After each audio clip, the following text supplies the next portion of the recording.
Are you ready, Laura?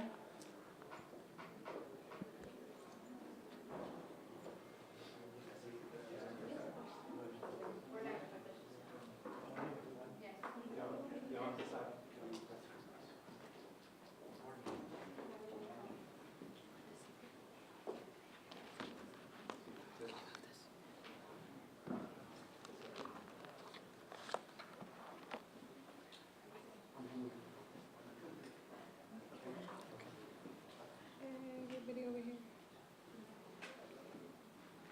Okay.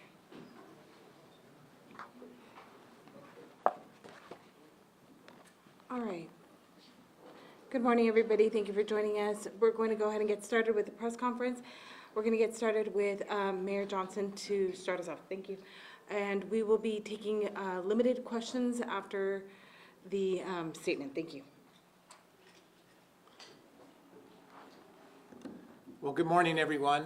I want to provide an official update to the people of El Paso regarding the FAA's decision to place a temporary flight restriction and then their decision to lift the temporary flight restriction over our city. This unnecessary decision has caused chaos and confusion in the El Paso community. I want to be very, very clear that this should have never happened. You cannot restrict airspace over a major city without coordinating with the city, the airport, the hospitals, the community leadership. That failure to communicate is unacceptable. These types of decisions have consequences. Medical evacuation flights were forced to divert to Las Cruces. All aviation operations were grounded, including emergency flights. This was a major and unnecessary disruption, one that has not occurred since 9/11. El Paso is not just a dot on a map. We are a major, major city. We are the sixth largest city in the state of Texas, and we are the 22nd largest city in the United States. Without hospital, military operations, and emergency services and critical infrastructures that depend on coordinated and reliable airspace operations. Decisions made without notice or coordination puts lives at risk and creates unnecessary danger and confusion. From the moment we learned about this, my office worked with Congresswoman Veronica Escobar, Major General Taylor at Fort Bliss, and our local, state, and federal partners to get answers and to push for this to be corrected and lifted, which it was. I appreciate those efforts. I also want to say thank you to the leadership across our community who came together to work through this problem. The city leadership, the El Paso Airport, and our federal and state partners. Your professionalism and dedication to public safety made a difference. El Paso deserves better. El Paso deserves better communication and better coordination and more respect for the El Paso and the people that live in this community. We will be following up with the FAA to make sure that this never happens again. In closing, I want to emphasize that El Paso has always been a safe city, and we will remain one of the safest cities in the United States. I'm going to turn it over to, who's next? Laura, who's next? No, we're going to open it up to questions. Okay. We're going to open it up to questions. I will ask you, please wait till we get the microphone to you.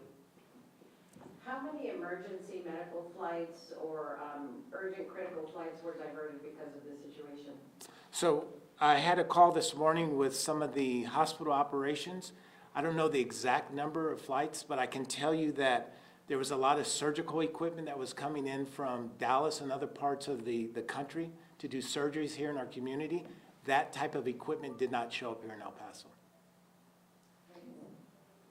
What was the official reason given to you by which agency for the closure of the airport? Yeah, so we're still determining the official reason, but I can tell you that the FAA was the primary agency that made the decision to shut down our airspace here over this community.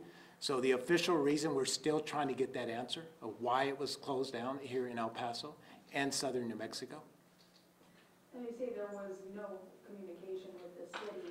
What does that communication look like when what the federal government says was a security threat?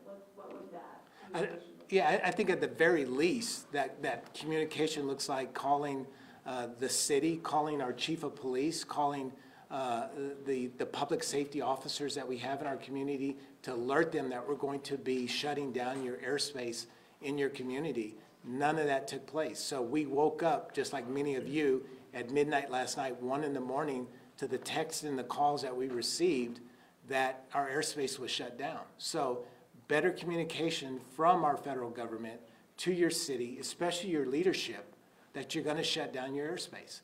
That coordination, that communication just did not happen. You were talking about not letting FAA do this again in any near future or anything without communication. Is there anything that, I don't want to say they can face, but that El Paso is doing for them to know that they can't just like close the aerial space? Well, I think, certainly that we've got to look into this more and find out what happened, what caused this to occur. This is certainly something that the FAA needs to look at themselves and figure out what did they do and how can they improve to make this better. Because you just cannot, again, we're a major city. El Paso's a large city. You cannot just shut down a city. There was people coming to El Paso. Our airport was in chaos. Our community was scared. All because someone decided to shut down our airspace. You just cannot do that. And they lifted it real quick. So we've got to figure out what the root cause of that problem was. What kind of financial implications could this have had for the city, for the airport, for travel in general, being potentially shut down for 10 days? And do you know what kind of impact it had in the hours that it was shut down? Yeah, I'm sure it's significant. I'm sure that number is large, and it's one of them numbers you may not ever be able to quantify. You look at the travelers that were stuck at our El Paso International Airport. They had to spend money, those that could get a rent-a-car, to get out of El Paso. So that cost them money. You look at some of the business deals that were going to take place today here in our community that just may not happen. So we don't know the complete impact. I've had friends that have texted from Dallas, Texas, that were trying to get rent-a-cars to get back here to our community. I don't know what that number is, but I can tell you it's going to be large. There were some reports on CNN that one of the reasons was cartels flying drones over airport space or in the vicinity. Is there any truth to that? Let me turn that over to the chief or to someone else to better answer this. Thank you, Mayor. So your question on drones, that's just been reported. We have not been notified of anything. That's just rumor that we're hearing, the chatter. As the mayor talked about, there's been no official determination put out to us on why it was closed down, so we won't speculate on any of those. And did the airport, can the airport be closed without your approval, Mayor, or does that have to go through you and you have to give the yes or no on that? So I've never closed the airport. Again, I've been here a little bit, 13 months. So we've never closed the airport since 9/11. So again, the FAA is the one that shut down the airspace, which ultimately closed our airport. So our airport is open 24 hours a day, 7 days a week, 365 days a year. So the answer to that is probably no. I would never close down the airport unless there is a national security threat against this community. So no, we wouldn't close the airport for something like it. And I will touch on your drone question. There's probably been drones ever since they've been started flying in this community. So that's not nothing new. So a drone shutting down our airspace, we've got to get better than this. And so you were unaware that the airport was going to be closed? So was I unaware that, so just like many of us in this room, we've got the same alert from the FAA that they were shutting down our airspace. Yes, so to say that I was aware of this, if I was aware of this, first thing I would have done is had a press conference with this community to say, we're shutting down the airspace. So we did not know that it was going to be shut down. Univision. Hi, Mayor. Stephanie Chavez with Univision. I know you mentioned El Paso is not only a dot. We have the border. We also have Fort Bliss. What is the next step as leaders to get the information of what happened and to get better communication? Because, like you said, it affects the citizens, but we also have the border and the Fort Bliss, which a lot of people might think we could be a target since we have the base. What message do you have for the community? Yeah, so we're going to continue to reach out to our state and federal partners. We'll continue to reach out to the Congresswoman's office to make sure that we have information on what happened. I want to thank our Fort Bliss partners too. I was on the phone not only with our Congresswoman, but with Major General Taylor this morning. And we will make sure that we continue to communicate. And that's what the leadership did in this community. We came together to figure out what was going on. Like many of you in this room, we learned about it the same way. It was something where they shut down our airspace. So we did not know that until we were playing defense at that point. So once we figured out what was going on, the leadership came together to communicate, and we'll continue to do that. Do you think there will be a true answer as to why this happened? I hope so. I'll repeat the question. Do you think that there will be a true, honest answer about why the government chose to shut down the airport? I sure hope so, and I can tell you El Paso deserves better. We deserve to know why our airport was shut down. It's unacceptable. So I hope we get that answer. Last question, KEYE.